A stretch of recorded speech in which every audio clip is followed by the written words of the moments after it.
मतलब इस घर में सारा काम बहू ही करती है, आप तो सिर्फ खर्राटे मारती हैं। अच्छा जी, फिलहाल तो तुम आराम फरमा रही हो, चलो जाओ, ये मेरे टीवी देखने का समय है। आहा, इसीलिए मुझे भगाया जा रहा है।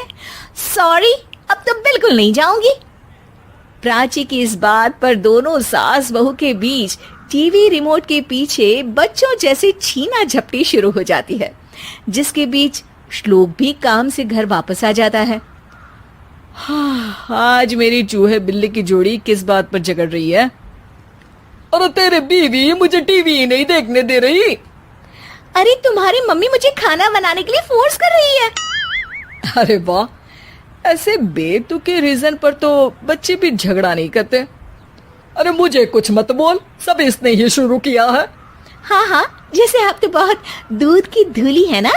अरे बस, दोनों चुप। प्राची जाओ, खाने की तैयारी करो।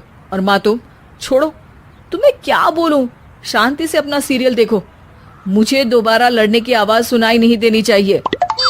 ऐसा बोलकर श्लोक वहां से चला जाता है, जिसके पीछे पीछे प्राची भी कुछ न कुछ बड़बड़ाते हुए रसोई में चली जाती है। हाँ हाँ, सासू जी को तो कुछ बोलेंगे ही नहीं, बस मुझ पर ही हुक्म चलता है, खाना बनाओ, जैसे मैं इनके घर में खाना बनाने के लिए आई हूँ।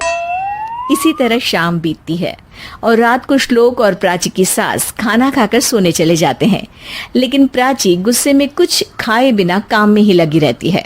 इस घर में किसी को घंटा फिक्र नहीं पड़ता, मैं खाऊं या भूखी रहूं। प्राची कुछ देर के लिए रसोई से बाहर जाती है और जैसे ही वापस आती है तो वहां दूध का भरा ग्लास देखकर हैरान रह जाती है। फिक्र पूरी है, बस दिखाना नहीं है। प्राची दूध पीकर सोने चली जाती है और अगली सुबह एक बार फिर सास बहू का कार्टून नेटवर्क स्टार्ट हो जाता है। ये तुमने ही किया है। अरे अजीब जबरदस्ती है, मैं बोल रही हूँ मैंने कुछ नहीं किया। दोनों ने मिलकर पूरे घर को पागल खाना बनाया हुआ है।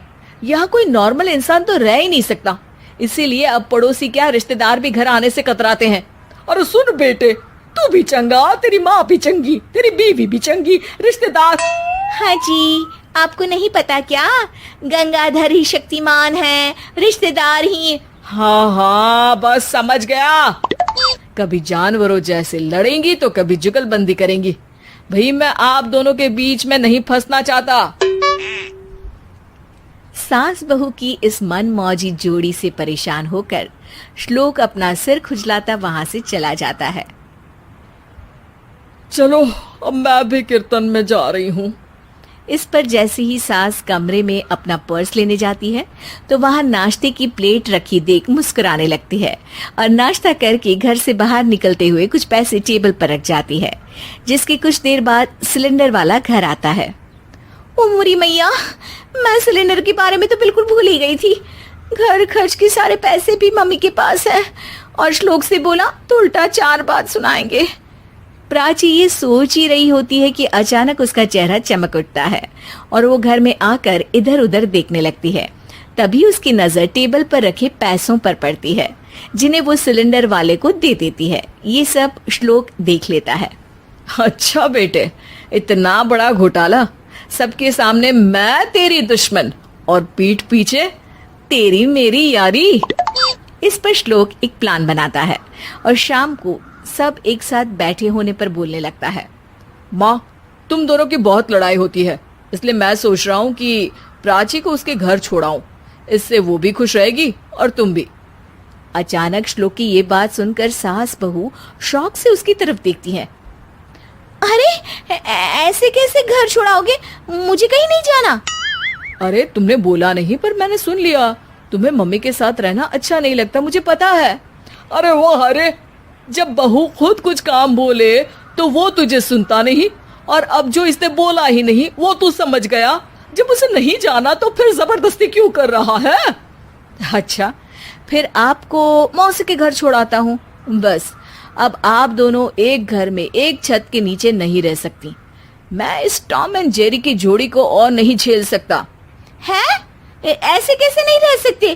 तुम्हें इतनी दिक्कत है तो तुम्हारा बोरिया बिस्तर पैक कर देती हूँ, लेकिन मम्मी जी कहीं नहीं जाएंगी।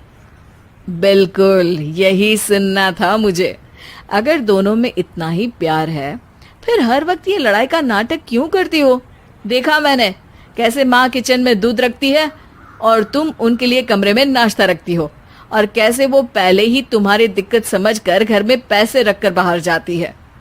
अरे भाई, इतना ड्रामा तो डेली सोप में भी नहीं होता जितना तुम दोनों ने इस घर में फैलाया हुआ है।